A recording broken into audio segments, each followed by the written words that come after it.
Mando and Grogu, it's a wrap.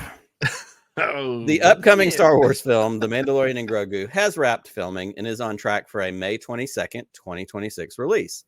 This highly anticipated project will see Pedro Pascal reprise his role as Din Djarin, joined by his Force-sensitive companion Grogu, marking their first official appearance on the big screen after captivating audiences on Disney Plus since 2019. Directed by Jon Favreau, the film will continue the storyline from the Mandalorian series, diving into new adventures while revisiting beloved characters. The movie will also explore Din Djarin's life post-retirement that we saw at the end of Mando Season 3, where he remains by Grogu's side. Returning characters include Katie Sackhoff's Bo-Katan Kryze, who aims to restore Mandalore, and Rosario Dawson's Ahsoka Tano on her quest to locate Grand Admiral Thrawn, portrayed by Lars Mikkelsen. The project also welcomes Sigourney Weaver to the Star Wars universe, though her role remains undisclosed, adding to the intrigue. Utilizing the cutting-edge volume technology, the production wrapped without major leaks, preserving suspense around plot details. As The Mandalorian and Grogu enters post-production, fans eagerly await Disney's first Star Wars movie since 2019. That's wild. The Rise of Skywalker, a milestone for Lucas's interconnected storytelling vision in its cinematic and streaming franchises.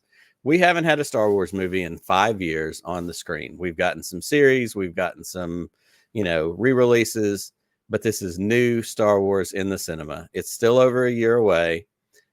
There's time, there's work. There's a part of me that thinks, why is it that far away? If they're done shooting, we should be ready for this next May.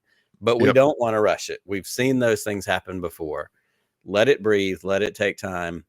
Pete, who is Sigourney Weaver going to be in the Star Wars universe? I hope she's going to be an Imperial. I want to see her as a bad guy. I know she's either a bad guy or Pelimato's mother, one of the two.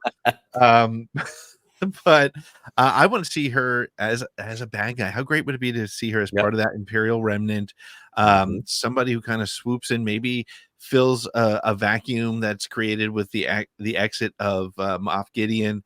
I want to see her because she's always such a great good guy. She was to me, she was one of the best parts of Avatar, the Avatar series. That's a conversation for another day, but I just don't understand how that is so huge. Let me ask, do you know anybody who loves Avatar? I don't. Who went to go see this movie? I've never even watched it because of all the conversations I've heard about how it's not my cup of tea. And she's great in that. She's like, to me, the best part of those movies. Of course, Aliens and Alien and Aliens and everything. She's been in there, and Zool and everything from Ghostbusters.